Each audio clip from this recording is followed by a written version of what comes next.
matin. Amen, amen, amen. Donc, comme nous le disions, je suis moi-même la sœur Milka et je suis ici avec le frère Shadrach et nous sommes avec Papa Ken et Maman Nathalie Loamba. Amen. Qui dirigent ensemble le ministère Oui, je le veux. Donc, un ministère qui est dédié aux couples, donc inévitablement également aux familles. Donc, sentez-vous libre ce matin de poser vos questions. Nous avons une liste de questions, mais notez si quelque chose vous vient à cœur, si vous aviez déjà noté des choses par rapport à la parole qui a été libérée ce matin, eh bien, gardez-la en tête et levez simplement votre main et le frère Roland vous apportera un micro. Amen. Gloire à Dieu. Merci encore une fois de nous faire l'honneur d'être présents, chers parents. Alors, nous allons commencer avec une question. Nous sommes issus de familles africaines et même européennes pour certains d'entre nous ici. Et nous savons que dans nos familles, il y a des coutumes, des cultures. On a hérité de cela. Même l'éducation est basée parfois sur ça. Ici, on ne fait pas ça, ici, on ne fait pas ça. Donc, on connaît certaines tribus chez nous qui nous exigent des choses parfois qu'on n'est même pas prêt à écouter. Alors, qu'est-ce que vous pouvez nous dire par rapport à ça? Est-ce que les traditions doivent être brisées une fois qu'on est enfant de Dieu et qu'on veut bâtir une famille solide? Merci, Shadrach. Alors déjà, nous devons savoir que les traditions ne sont pas forcément mauvaises. La culture n'est pas forcément une mauvaise chose. Il y a des valeurs dans les traditions, il y a des valeurs dans des cultures. Mais il faut seulement savoir discerner ce qui est bon, ce qui nous est utile, de ce qui ne l'est pas dans les traditions. Tout n'est pas à rejeter, mais tout n'est pas non plus à apprendre. Alors il faut savoir ce qui cadre, ce qui s'aligne avec les Écritures. Dans les traditions, il y a des choses qui sont en alignement avec la parole, il y a des choses qui nous éloignent de Dieu, il y a des choses qui nous aident à nous bâtir, à nous aiguiser, à nous façonner, à mieux vivre en relation avec les autres, en société. Mais il y a des choses qui nous détruisent aussi psychologiquement, qui brisent notre équilibre personnel et qui sèment en nous des peurs, des fois même la superstition, des fois même des croyances qui ne sont pas en accord avec les Écritures. Et ce genre de choses dans la culture et dans la tradition doit être mises de côté. Mais il y a des bonnes choses aussi que nous devons prendre qui nous aident à préserver l'équilibre familial et à nous aider à mieux vivre en société. Donc, il faut du discernement. Merci pour cette réponse. On peut applaudir. Merci, Papa Ken. Alors, la deuxième question, alors qu'on parle de la famille, des relations familiales, on a trouvé qu'il était important de se demander pourquoi est-ce qu'il est parfois difficile de se dire « je t'aime », de montrer de l'affection et de la tendresse dans les familles. Je vous laisse choisir qui répond. Je peux prendre la question. Ça, c'est entre parents et entre enfants. Alors, quelquefois, déjà si je me mets, je considère un peu les parents, souvent c'est parce qu'il y a des blocages profonds. Il y a des pudeurs émotionnelles, culturelles, il y a toute une éducation que peut-être les parents ont reçue où on ne leur a pas appris à s'exprimer. Et vous savez, on ne donne que ce que l'on a. S'ils n'ont pas appris, si un parent n'a pas appris de par son éducation à dire « je t'aime », à exprimer ses émotions, ben, il se retrouvera en train de refaire la même chose. Ce que je conseillerais aux parents aujourd'hui, c'est de pouvoir, ceux qui n'ont pas pu recevoir cette éducation, de pouvoir y travailler à dire « je t'aime », à exprimer l'amour. Le pasteur nous a parlé tout à l'heure de la famille qui est ce lieu de refuge. Ce lieu où lorsqu'on te dit « je t'aime », tu te sens en sécurité. Tu sais que c'est un amour vrai, tu sais que c'est un amour profond. Parce qu'aucun parent ne dira « je t'aime » à son enfant pour pouvoir le tromper. Donc si cet enfant reçoit un amour vrai, ben lui à son tour, il saura comment l'exprimer. Donc il est important aux parents de pouvoir dire « je t'aime ». Et c'est vraiment un exercice. Et vous verrez un enfant qui est aimé, savoir donner de l'amour autour de lui. Quelquefois, on a dans la société des problèmes parce que des enfants, déjà dans leur dans leur demeure, dans ce lieu qui est censé être un lieu de sécurité, un lieu où ils sont lancés.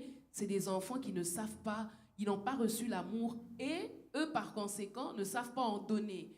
Ils, quelquefois, sont brutaux, quelquefois ont des paroles blessantes. Pourquoi? Parce que à la maison, ils n'ont pas reçu de l'amour, ils ne savent pas en transmettre. Donc, c'est vraiment important de pouvoir, aux parents, de pouvoir dire « je t'aime ». Il y en a qui disent moi, je n'ai pas reçu l'amour, je ne vois pas pourquoi. Moi, on ne m'a pas dit « je t'aime » à la maison. Je ne vois pas pourquoi moi, je vais le dire. Ce n'est pas comme si c'est un luxe, mais c'est quelque chose qu'on doit apprendre à dire « je t'aime ». Et si on doit prolonger au niveau du couple, cela sera facile aussi pour quelqu'un qui sait dire « je t'aime » déjà à partir de la maison, à le dire à son conjoint. On a des conjoints qui sont mariés, mais qui ne savent pas exprimer de l'amour. Ils ne savent pas se dire « je t'aime », mais pourquoi? Parce que ça vient de la maison. Yes, en tout cas, moi, j'ai aimé cette réponse. Merci, maman Nathalie. Lieu de lancement, lieu où l'enfant est vraiment équipé. Donc, si depuis qu'il est petit, il n'a pas reçu ça, ben, ça fait des maris, des papas, des grands-parents qui eux-mêmes sont durs parfois. Merci. Ça va nous balancer sur notre prochaine question. Ah, vous avez une question, papa? Il y a une question dans l'Assemblée. Ah. Déjà, si vous avez des questions, n'hésitez pas à lever la main, s'il vous plaît. Ici, du niveau de Papa JC.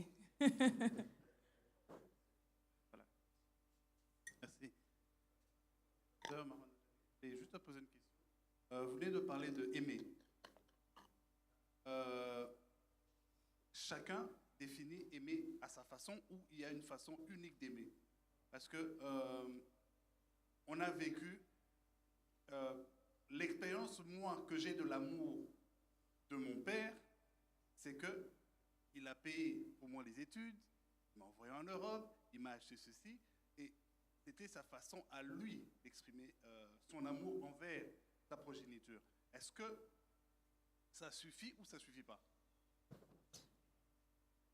Oh. Papa Jean-Claude, très bonne question. En fait, l'amour a plusieurs langages. Merci. L'amour a plusieurs manières de s'exprimer.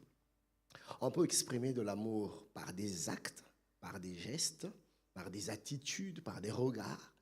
Mais on peut exprimer aussi l'amour par des expressions explicites telles que la parole. Dire à l'enfant « je t'aime », dire à son conjoint « je t'aime ». Ou pour l'enfant, dire à l'un de ses parents « je t'aime ». C'est une expression. Et quelquefois, vous voyez des familles qui s'aiment avec les manières, les attitudes, les actes, les gestes à poser, mais ils ne sont pas capables de dire « je t'aime ». Et c'est un blocage. Pourquoi il ne faut pas laisser ce blocage continuer? Parce que plus tard, dans la vie de couple, ça devient un problème. La femme, particulièrement la femme, aime être aimée aussi avec les paroles. Une femme, tu peux lui démontrer de l'amour, mais quelque part, elle voudra que tu l'exprimes, que tu le lui dises. Et aujourd'hui, beaucoup de mariés ont du mal avec ça, parce que ça vient de très loin. On ne leur a pas appris à dire « je t'aime » et ils se battent aujourd'hui avec. Donc, c'est important que nous puissions éduquer nos enfants aussi à exprimer leur amour par la parole. Bien que l'amour exprimé par des actes, par des gestes, par des attitudes, soit aussi vrai. C'est le vrai amour. Du reste, la Bible dit, enfant, n'aimez pas simplement en parole, mais en acte et en vérité. Donc, ce que papa a fait pour Jean-Claude, c'est pertinent, c'est fort, mais c'est un aspect. Il y a l'autre aspect qui n'est pas négligeable, l'expression verbale. Ouais. Moi, je me rappelle, nous avons 4 enfants, 2 filles, 2 garçons. Alors, les aînés sont des filles. Notre fille aînée est de nature très expressive. Elle te dit « je t'aime » à tort et à raison. Mais la deuxième, elle est plutôt introvertie. Elle ne savait pas dire « je t'aime ». J'ai dû, on va dire quoi? J'ai dû l'éduquer à dire « je t'aime ». Je lui ai imposé à chaque fois qu'elle me disait « bonjour papa », je disais « tu ne m'as pas dit papa, je t'aime ». Et elle a appris à dire. Et quand elle disait pas, je dis bébé, je t'aime. Chérie, je t'aime aussi papa. Et puis aujourd'hui, c'est devenu spontané. Même quand moi je dis pas, elle dit je t'aime. Et ça n'a pas pris beaucoup de temps. Quelque part, quelquefois, il faut apprendre aux enfants, leur dire de dire je t'aime. C'est important et ça les aidera plus tard dans la société et particulièrement dans leur foyer. Yes, waouh. Quelle question.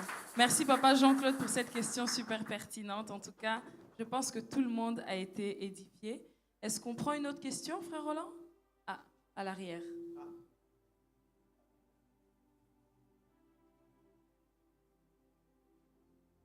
Je vous salue au nom de Jésus. Je réponds au nom de Casmi. Pasteur, j'ai une question par rapport aussi à la famille. Ma question revient à comment garder la présence de Dieu dans une famille récomposée compte tenu de la situation de l'Occident. Merci. Est-ce que vous pouvez être un peu plus explicite? Par rapport à cela, je voulais m'expliquer en disant qu'une famille récomposée a deux fois un père et une mère et un autre père à l'extérieur ou une autre mère à l'extérieur. Ce qui veut dire que les enfants ont de valeurs de la famille où ils vivent et d'un autre parent qui est à l'extérieur. Et sans compter la société qui l'éduque, qui veut dire l'école, l'enfant se retrouve dans cet environnement où, deux fois, ils sont perdus. De savoir écouter qui et quelle serait la direction que l'enfant va prendre. Et très souvent, les enfants se retrouvent à des embarras de choix compte tenu de la situation où ils se retrouvent. Voilà ma question, pasteur. Très bonne question. Déjà, ce qu'il faut savoir, c'est que la première mission que nous, parents, nous avons reçue à l'égard de nos enfants, c'est de nous tenir à la brèche pour eux. Ça, c'est fondamental. Un père, une mère qui se tient à la brèche pour ses enfants, qui prie pour ses enfants, qui intercède pour ses enfants, qui les réclame à Dieu, qui prie pour leur conversion, qui prie pour que Dieu le rencontre, c'est puissant. Et ça les suit, peu importe là où ils sont.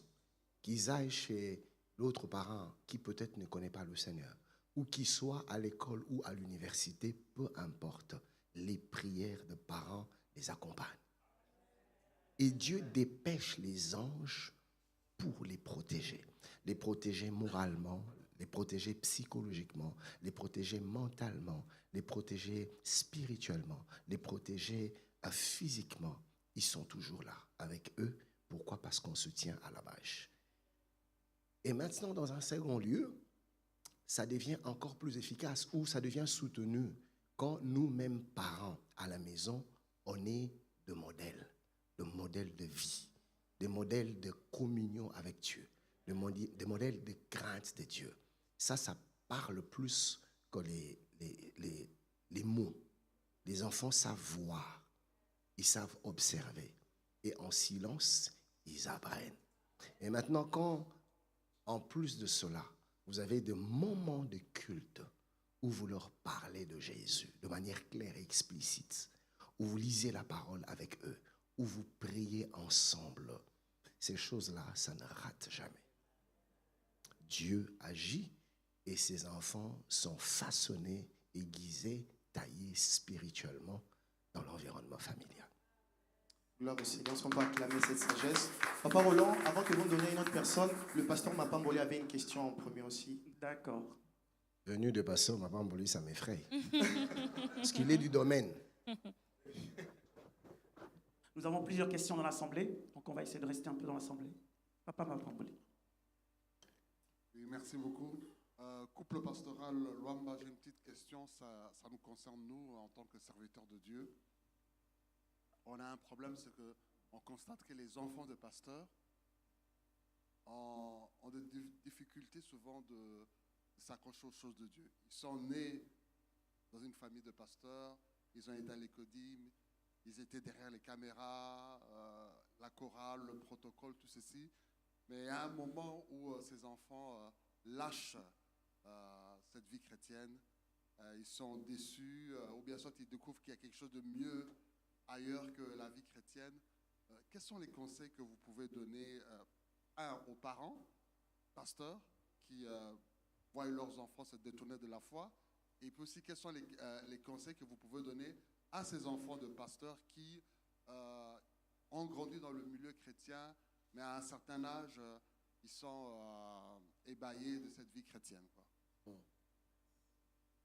Alors, je commencerai avec les parents.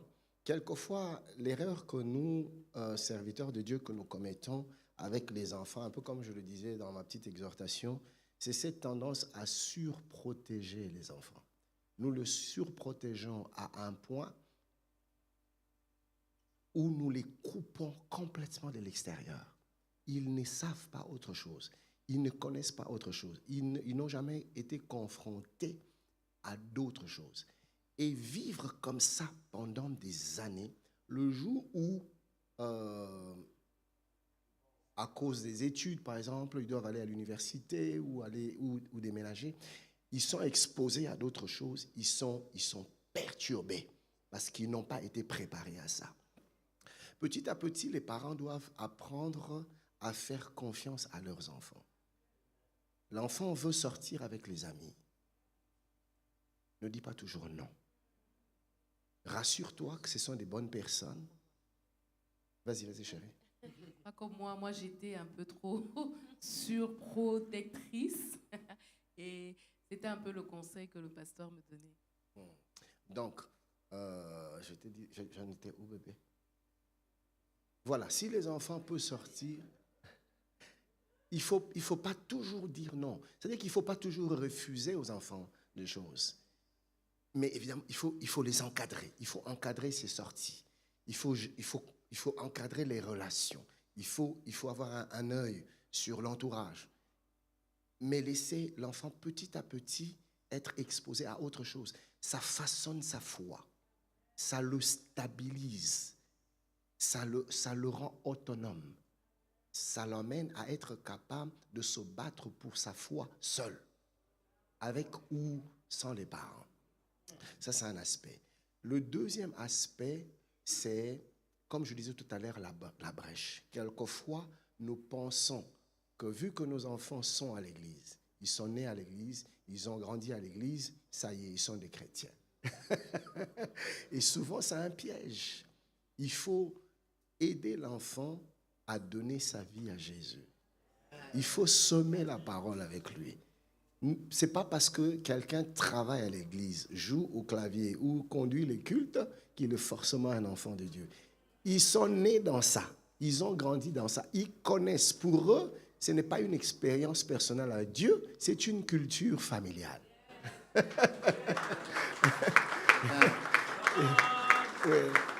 Et quand on ne comprend pas ça, on se dit, ça y est, ils sont prêts, on peut les lancer dans la vie. Et ils rencontrent autre chose, ils disent, oh quoi, ça aussi, ça existe. Et ils sont perturbés. Et la dernière chose, je ne sais pas si Maman Nathalie va ajouter quelque chose, la dernière chose que je voudrais dire, les parents doivent faire confiance en Dieu. Dieu a dit, si tu inculques à ton enfant le chemin qu'il doit suivre, quand il grandira, il ne s'en détournera pas. Aujourd'hui, l'enfant est parti. Ne sois pas déstabilisé. Garde ta paix en Dieu et tes genoux par terre. La semence qui a été plantée le ramènera au ciel. Wow, est-ce qu'on peut acclamer cette sagesse? Oui, et si je peux vraiment rajouter le côté, j'en appelle vraiment aux parents, surtout à nous les mères, apprendre, il y a l'écodyme, c'est vrai, mais il y a la parole de Dieu à méditer, à lire avec les enfants, soi-même aussi à la maison.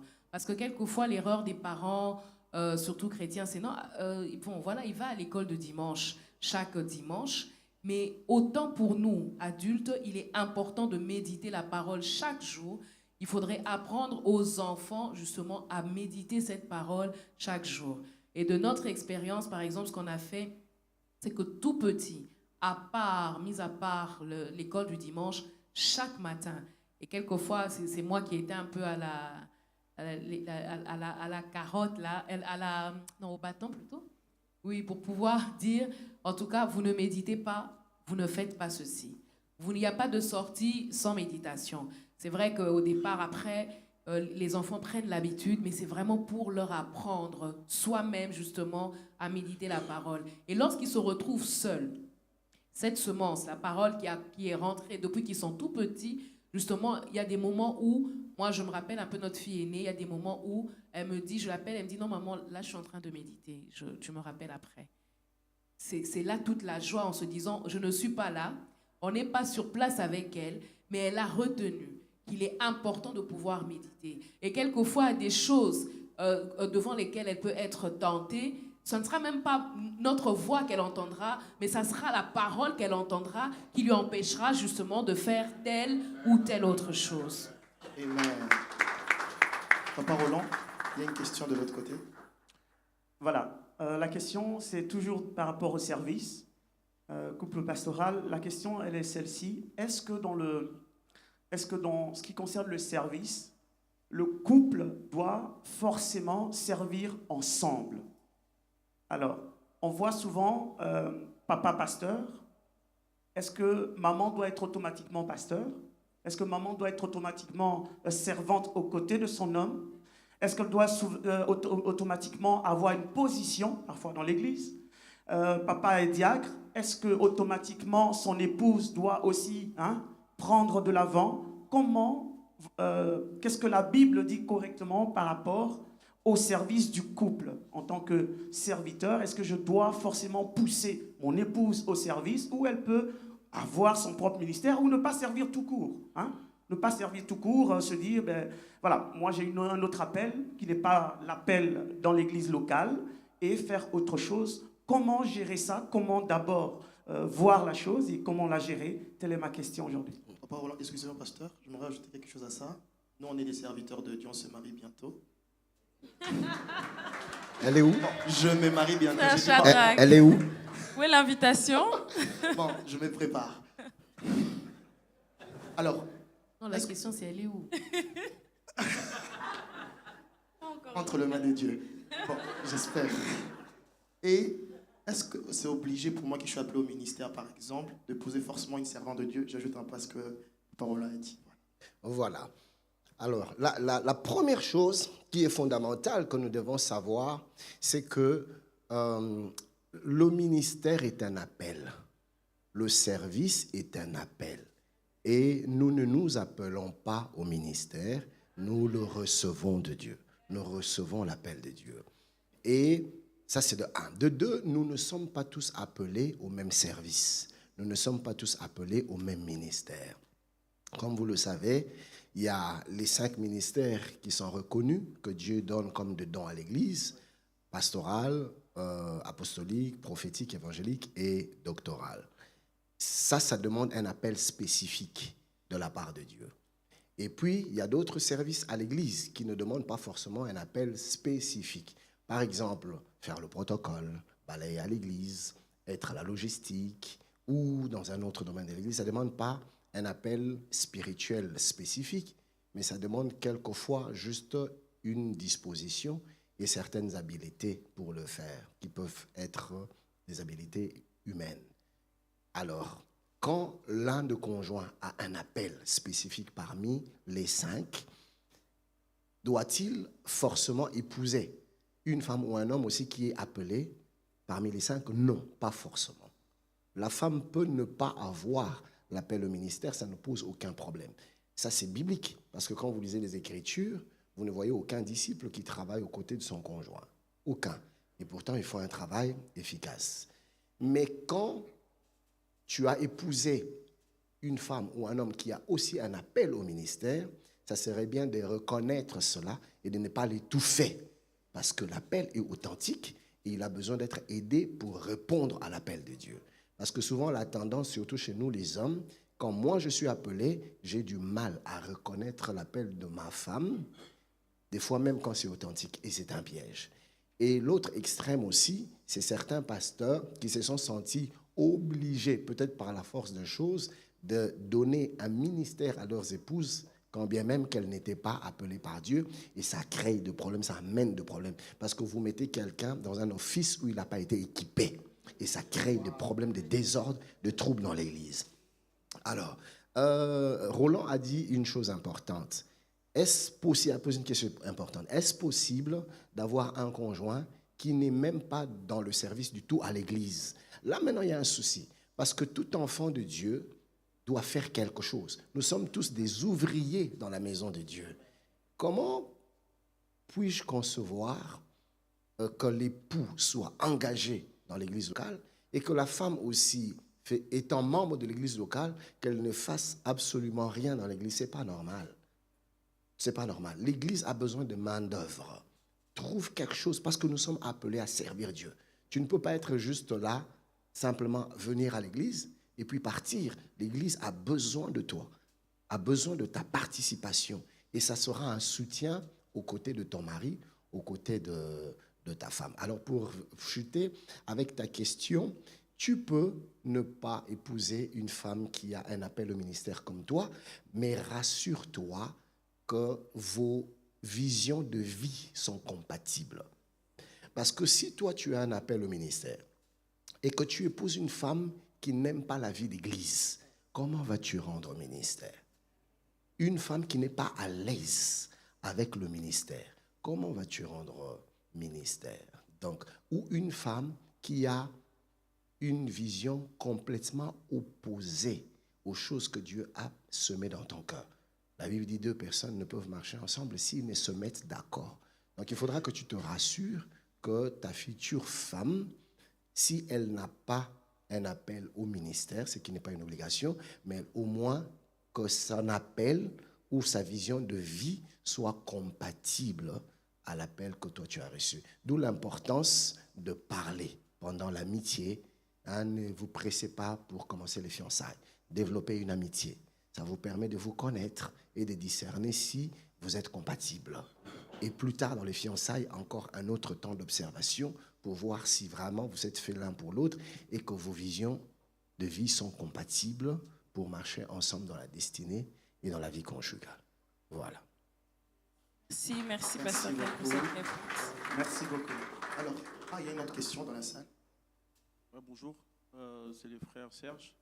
Alors ma question c'est de savoir comment on doit réagir si, en tant que parent, on éduque bien ses enfants dans toutes les bonnes logiques qu'il faut, et que vous avez des frères et sœurs qui ont aussi des enfants qui font totalement le contraire. Je donne un exemple. Je pars en week-end avec ma femme, je dis bon, je vais laisser mes enfants chez mon frère. Et à chaque fois qu'ils partent chez mon frère, ils reviennent, ils chantent des chansons qu'on n'écoute jamais.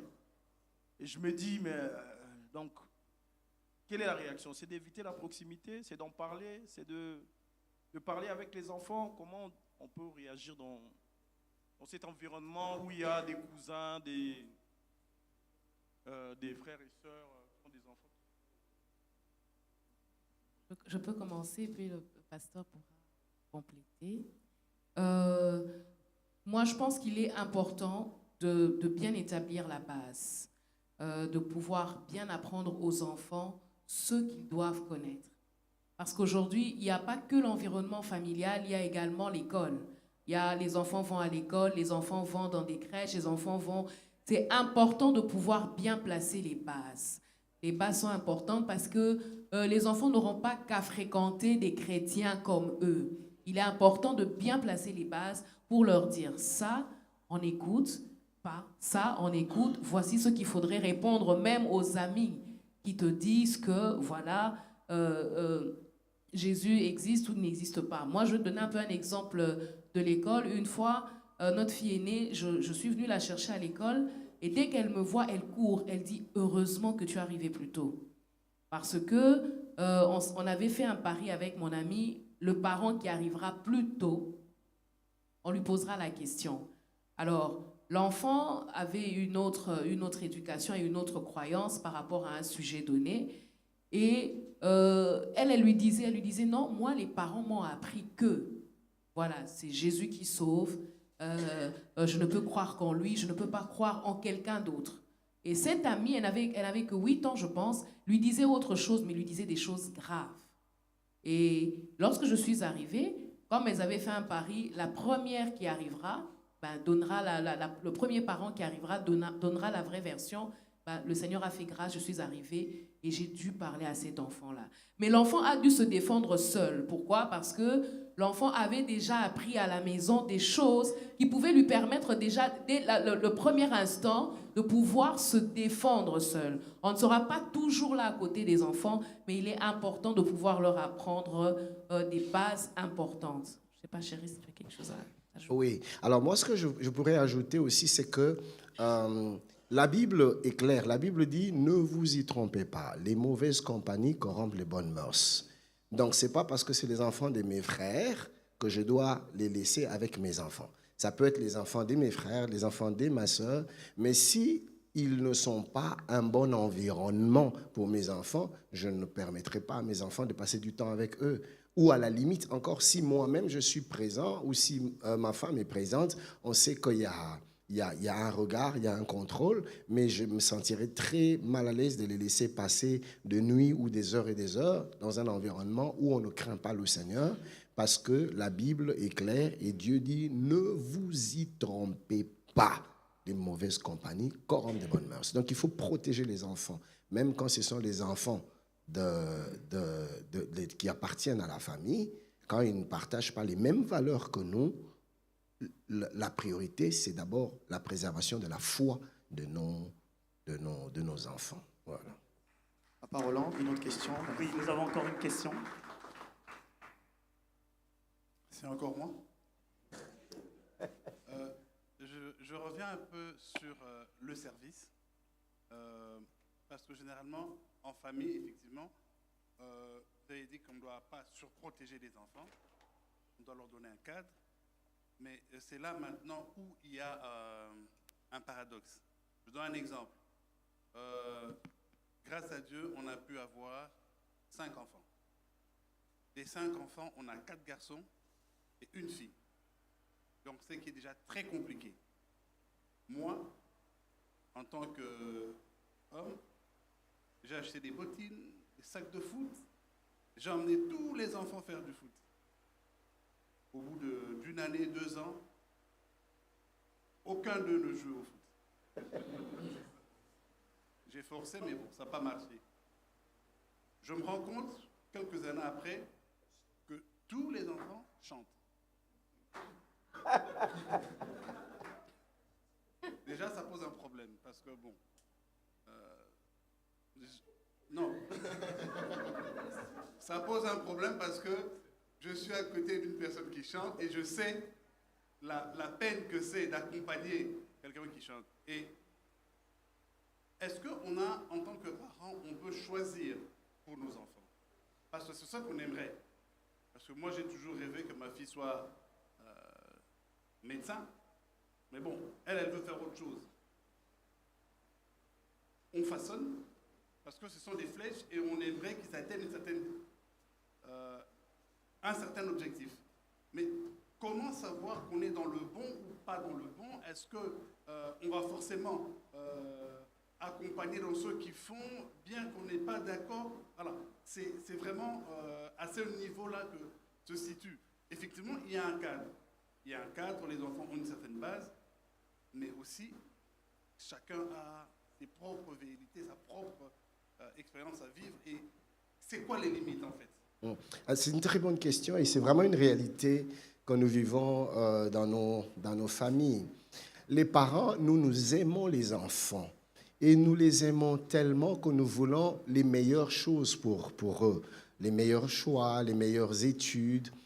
Et quelquefois, nous pensons que les meilleures choses pour eux, c'est ce que nous choisissons, ou c'est selon notre analyse, ou selon notre regard. Et pourtant, ces enfants appartiennent à Dieu. Dieu nous les avait juste simplement prêtés comme des intendants pour qu'on les guide, qu'on les oriente, pas dans nos choix, mais dans le choix de Dieu pour eux. Donc, chaque enfant, un peu comme je disais dans mon exhortation, nous sommes tous venus sur terre avec une mission de Dieu. Nous sommes tous venus sur terre avec une destinée que nous avons reçue de Dieu. Alors, la responsabilité de parents, ce n'est pas imposer un chemin à l'enfant, mais de l'accompagner dans ce que Dieu a placé en lui. Et notre responsabilité également, c'est d'identifier cela et d'aider l'enfant à identifier aussi ce que Dieu a placé dans sa vie. Pourquoi c'est important? Plusieurs personnes, plusieurs adultes aujourd'hui vivent dans des frustrations intérieures terribles. Pourquoi? Parce qu'ils ne sont pas dans ce qu'ils auraient voulu faire dans la vie. Et ça fait une frustration parce que tu vis dans un manque de réalisation personnelle. Tu as constamment l'impression que tu rates ta vie, que tu ne bâtis pas quelque chose qui rejoint une attente profonde dans ton cœur. Et ça fait une frustration qui peut même amener la personne à un manque d'épanouissement total, un manque de satisfaction totale dans la réalisation personnelle, dans la vie de tous les jours. Et c'est très dangereux, parce que vous allez faire des enfants malheureux. Vous serez heureux, parce que l'enfant aura choisi selon pour vous satisfaire, mais lui, toute sa vie, il aura été un enfant malheureux. Et ça, c'est dangereux. Moi, je crois que la joie des parents, c'est de voir les enfants heureux. Nous sommes joyeux quand nos enfants sont joyeux. Or, il n'y a pas de plus grande joie que de réaliser qu'il y a quelque chose dans mon cœur qui a été rencontré, qui a été accompli. Et il faut juste guider les enfants. Moi, je me rappelle, ma fille aînée, pour aller à l'université, on n'a pas eu trop de problèmes. Elle savait plus ou moins ce qu'elle devait faire à l'université. Mais celle qui est venue après, il fallait que sa maman et moi-même, que nous puissions travailler avec elle. J'ai même fait une liste de questions pour l'aider à identifier ses forces et ses faiblesses. Pour l'orienter. Qu'est-ce que tu aimes faire? Quelles sont les choses que tu ferais de manière spontanée, même si on ne te paye pas pour ça? C'est dans quoi que tu te sens vraiment bien? Est-ce que toi, tu aimes créer? Est-ce que tu aimes l'indépendance? Est-ce que tu aimes aider les autres? Est-ce que tu aimes accompagner les autres? Est-ce que tu aimes inventer? Des questions qui, ensemble, je lui ai fait la liste des questions. Je lui ai dit, bon, vas-y, va répondre. Elle a pris le temps, elle a répondu, elle m'a envoyé les questions et on a essayé de voir, ok, elle se sent bien dans ça. Elle se sent, okay, non, ça c'est mieux qu'elle soit orientée vers tel domaine. Et des fois avec sa maman, on lui dit, écoute, toi tu as la capacité de voir des choses cachées, même dans les jeux. Des fois, dans les jeux ou de genre de jeu, trouver l'intrus. Elle ne prend pas trop de temps. En quelques secondes, pendant que tu es en train de te battre, paf, elle te montre. Elle gagne toujours. Et on sait, mais toi, tu as cette capacité à discerner des intrigues, à voir des choses qui ne vont pas, qui ne marchent pas. Pourquoi tu n'irais pas plutôt dans ce qui est criminologie? Donc, en fait, on l'accompagne, on ne choisit pas. On essaye de voir ce que Dieu a placé en elle et on donne des suggestions, on l'aide et on la laisse réfléchir. Elle prend le temps, on prie avec elle, on la laisse prier, mais qu'elle décide elle-même de ce qu'elle veut faire, qui rencontre les attentes de son cœur. C'est en cela qu'elle sera plus heureuse. Amen. Amen. Pasteur, j'ai une question par rapport à ce que maman aussi, Nathalie, avait dit tantôt. Parfois, il arrive, l'enfant est en train de méditer la Bible. Vous cherchez l'enfant. Non, moi, je médite, vous laissez. Donc, vous avez laissé. En partant de l'autre côté, lorsque les enfants veulent servir Dieu, sont en train parfois même de prier dans la chambre, maman veut t'envoyer, papa veut t'envoyer, il s'en fout carrément si tu lis ta Bible ou tu pries. Oh non, depuis que tu as rencontré les Seigneurs, c'est seulement ce que tu fais.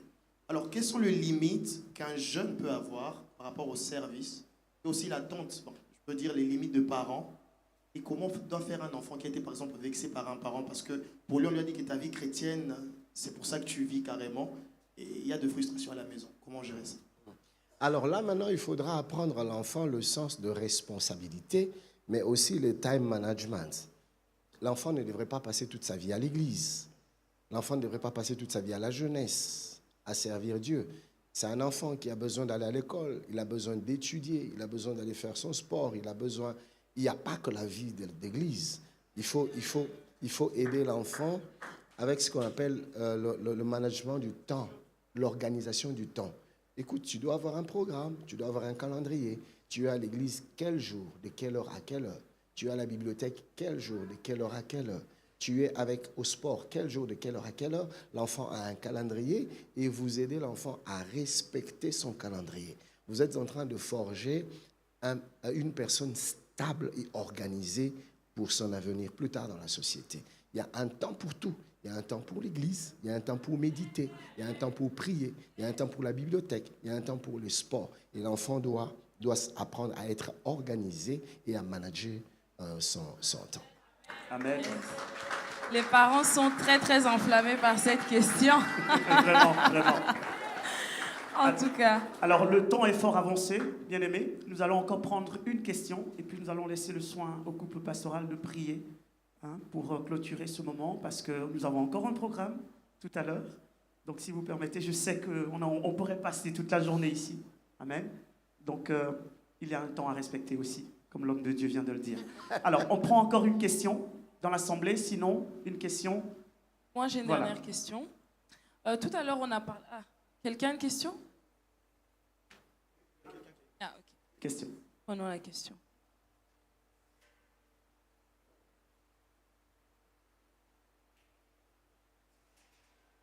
Bonjour, c'est le frère Christian. Bonjour, pasteur Ken et maman Nathalie. Bon, moi j'ai une question par rapport aux enfants. Vous savez, les enfants qui sont trop attachés aux parents, bon, nous savons que l'éducation de base commence à la maison et que quand il y a un papa qui n'est pas là tout le temps à la maison, des fois ça dérange à la maison. J'ai vécu ça l'année passée parce que j'ai fait 9 mois à Kinshasa, mais à mon retour, j'ai senti qu'il y avait que les enfants étaient un peu perturbés par rapport à ça. Maintenant, vous êtes mieux placés pour nous aider parce que vous deux, vous êtes au service de Dieu, vous êtes tout le temps aussi partis, vous avez des enfants, surtout à l'âge ado. Qu'est-ce qu'il faut faire pour ces enfants-là pour qu'ils soient bien dans tout ce qu'ils font? Donc, moi, en tant que parent, qu'est-ce que je dois faire pour essayer un peu de les aider, pour rester toujours, avoir de la confiance et rester toujours dans le bon, quoi. Merci.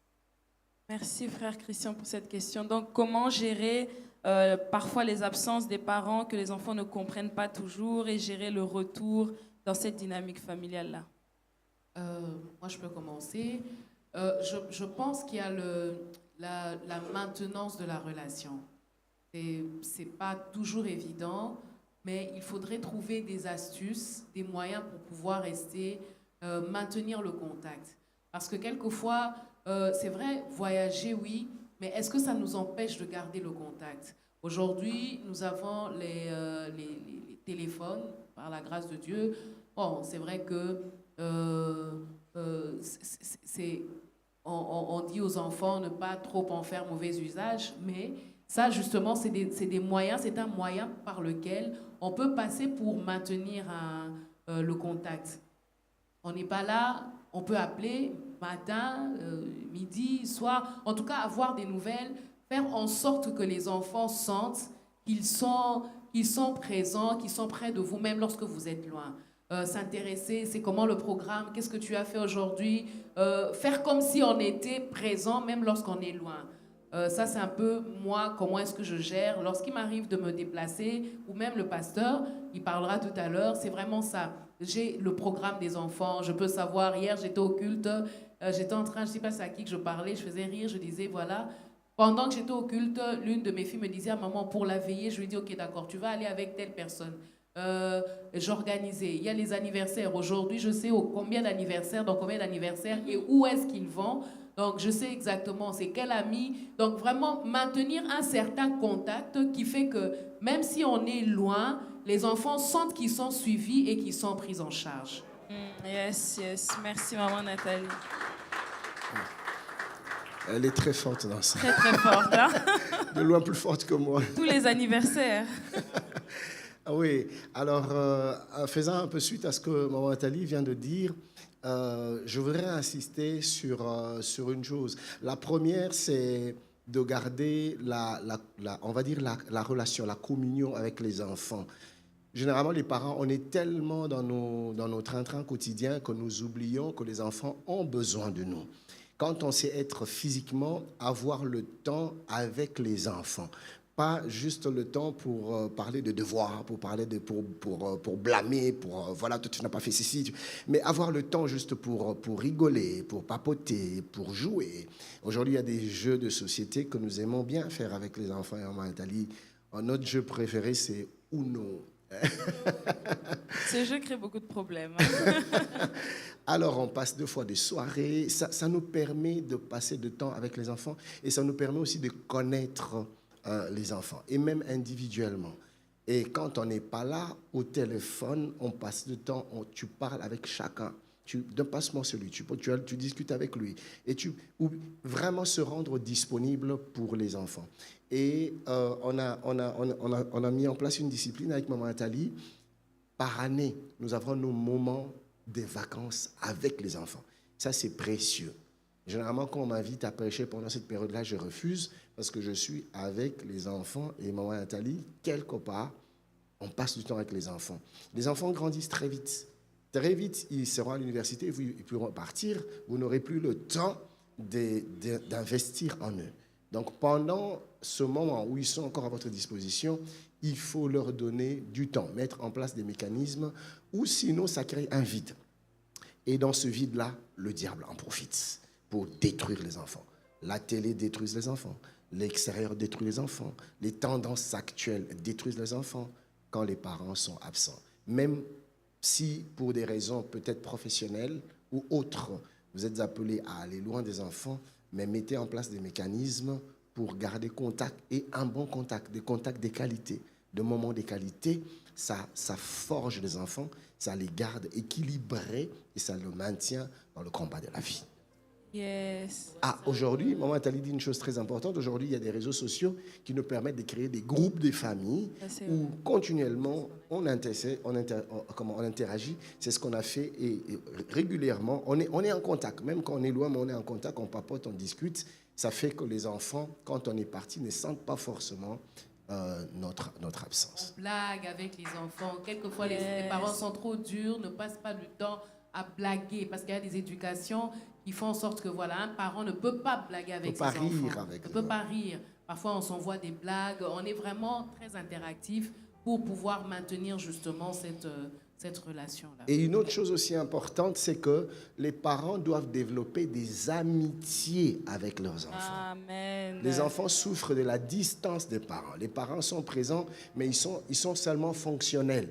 Ils payent les minervas, ils amènent à manger, ils entretiennent, mais ils n'ont pas d'amitié. L'enfant a un problème, il ne sait pas comment je vais en parler à maman, ou comment je vais en parler à papa, ou même à qui vais-je en parler. Parce que les parents n'ont pas de temps, et même s'ils sont là, ça reste des papas. Ça, pas ça, voilà, tu reviens. Et ça tue les enfants. Les enfants ont besoin de développer des amitiés. Et Dieu nous a fait la grâce, avec Maman Nathalie, nous sommes des amis de chacun de nos enfants. On rigole, on papote, et les enfants nous parlent de tout. Moi, quand ma fille commence à sentir qu'il a un crush, on appelle ça un crush. Un crush pour quelqu'un, et elle vient, elle m'en parle à sa mère. Et ils ont cette liberté-là. Ma fille, je vais peut-être choquer ma fille quand elle a ses règles. Elle dit, écoute, papa, moi, mes règles ont commencé. Je suis un peu de mauvaise humeur. Voilà. Donc, on a vraiment fait en sorte qu'il n'y ait pas de barrières avec nos enfants. C'est comme ça qu'elles se sentiront en confiance à parler, à s'ouvrir. Et c'est comme ça qu'on pourra les aider, les orienter au mieux possible. Yes, merci Papa Ken et Maman Nathalie. Pour clôturer, vous avez déjà partiellement répondu, mais donc de comment faire de la famille ce lieu de consolation. On a parlé de l'amour, le montrer par ses actes, mais aussi le dire, blaguer avec les enfants, établir cette relation, se montrer disponible. Est-ce que pour clôturer, vous avez d'autres choses auxquelles vous pensez pour vraiment faire de la famille un lieu de consolation, un lieu de lancement qui est un cocon pour les enfants? Des petits conseils pratiques ou des tips? Alors, un conseil pratique que je pourrais donner, c'est que les parents doivent comprendre que tous les enfants ne sont pas pareils.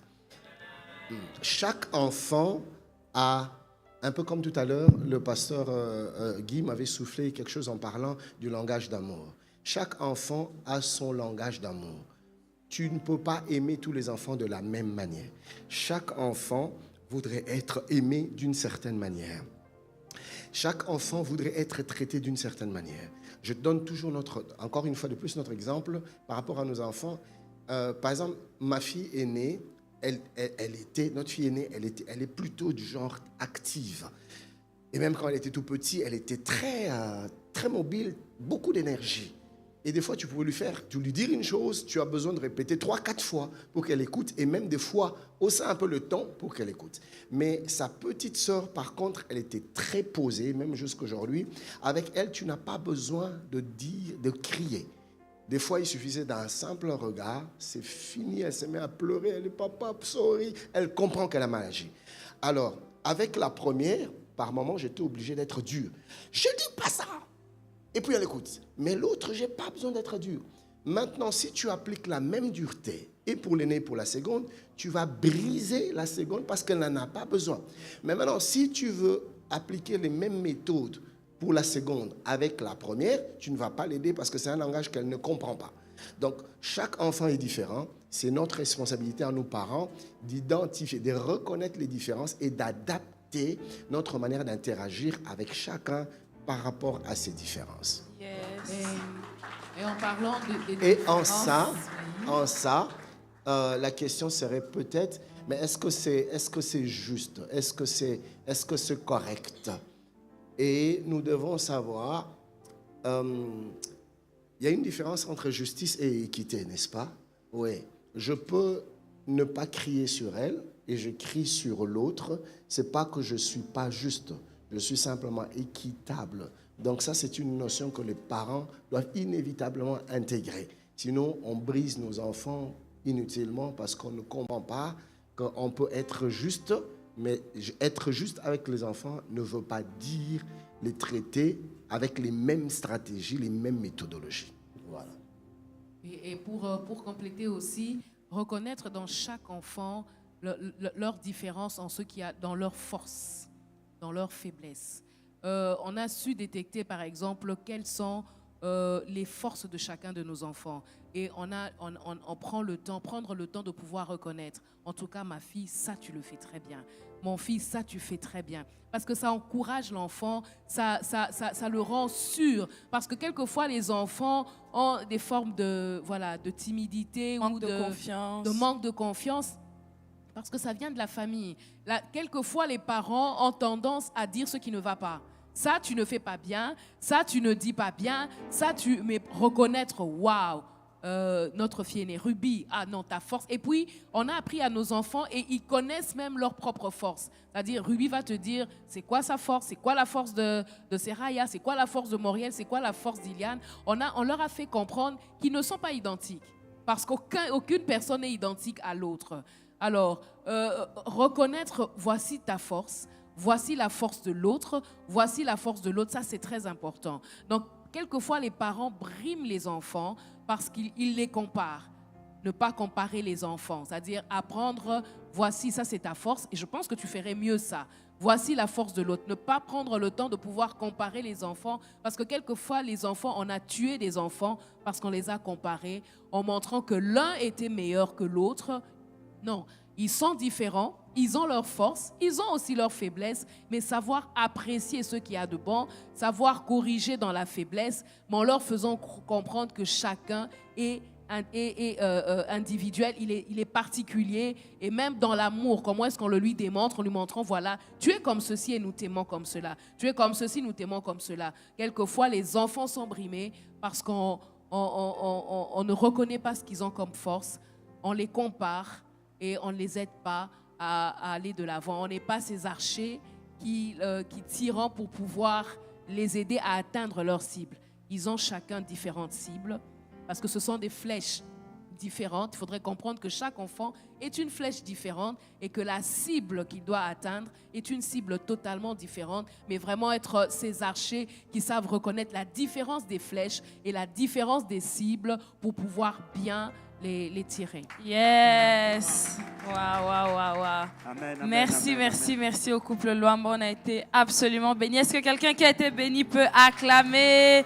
Merci. Alors, est-ce qu'on peut se tenir debout? Nous allons prier un instant avec le couple pastoral et clôturer ce moment. Même si les océans se déchaînent, je les traverserai avec toi. Père, tu domines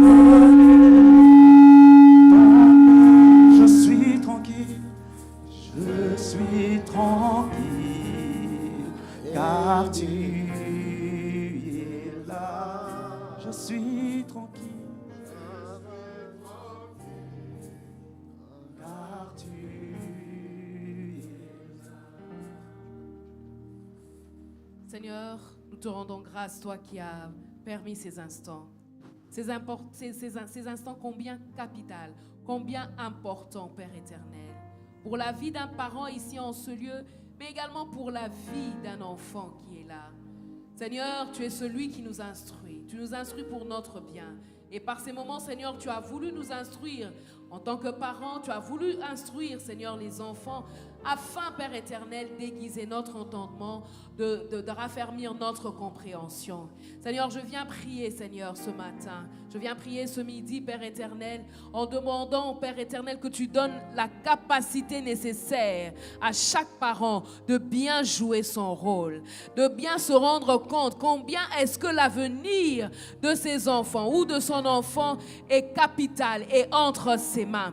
Seigneur, je prie, Père éternel, que tu fasses prendre conscience à chaque parent de la responsabilité d'archer qu'il a, la responsabilité de bien prendre les flèches, les enfants que tu as donné et de bien pouvoir bien viser vers des cibles, Père éternel, qui correspondent. Seigneur, je viens prier afin que tu fasses prendre conscience à chaque enfant, à chaque parent plutôt, l'importance d'être ce bon intendant. Oui, Seigneur, parce que les enfants que toi tu donnes aux parents, Seigneur, c'est toi qui en es responsable et chaque parent en est intendant. Seigneur, je prie que tu donnes à chaque parent, Seigneur, la capacité d'être des bons intendants. Seigneur, à ne pas briser ses enfants, à ne pas les détruire, Seigneur, mais la capacité, Seigneur, de donner à ses enfants des lieux de repos, des baïtes, des lieux de sécurité, des lieux, Père éternel, de protection. Dieu Tout-Puissant, je prie que tu le fasses. Je prie pour chaque enfant en ce lieu afin que Dieu Tout-Puissant, qu'il comprenne, Seigneur, les réactions des parents, qu'ils comprennent qu'ils ne sont pas des pertes, qu'ils comprennent qu'ils ne sont pas des personnes perdues, qu'ils comprennent l'amour de leurs parents, qu'ils puissent comprendre ce langage, Père éternel. Jésus, je prie afin qu'aujourd'hui, tu puisses rétablir, Seigneur, la relation entre parents et enfants. Que tu puisses redonner, Seigneur, le courage à un enfant qui se sentait rejeté. Dieu Tout-Puissant.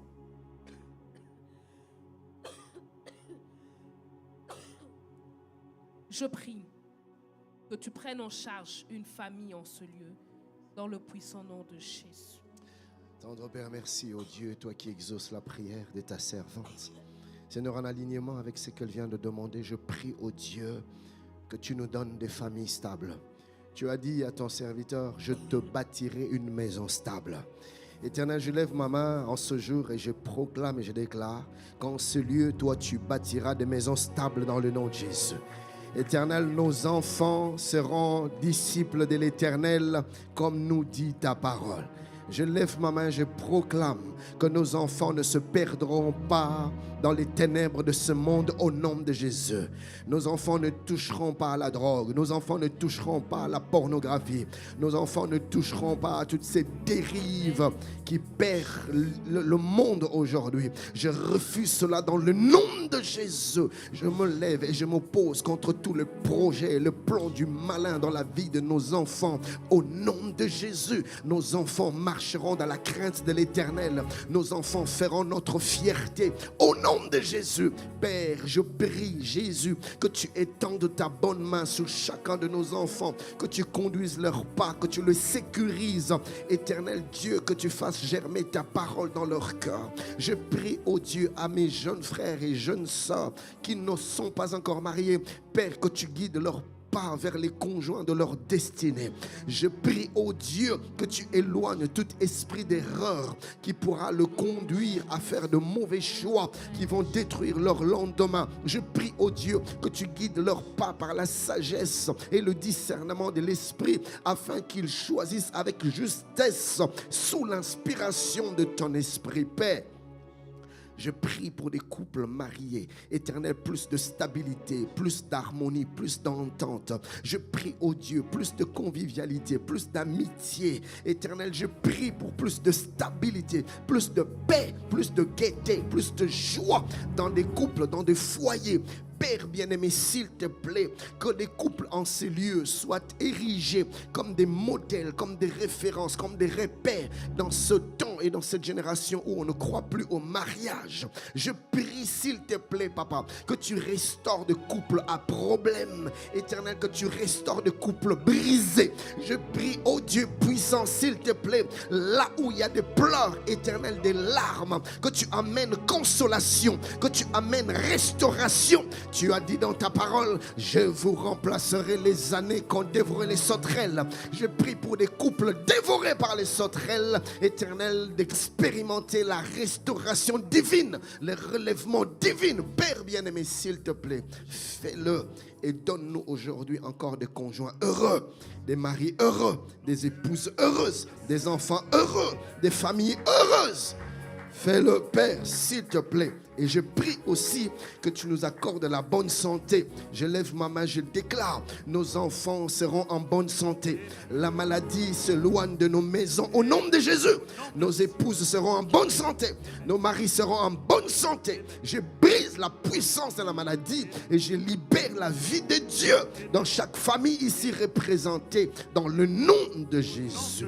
Père, nous te rendons grâce. Nous te rendons gloire, nous te rendons honneur. Éternel, que ta parole germée en ce jour dans nos cœurs puisse porter de fruits et des fruits qui durent jusque dans la vie éternelle. Dans le nom puissant et glorieux de Jésus-Christ, nous avons prié ensemble, nous disons Amen. Amen. Merci, merci encore.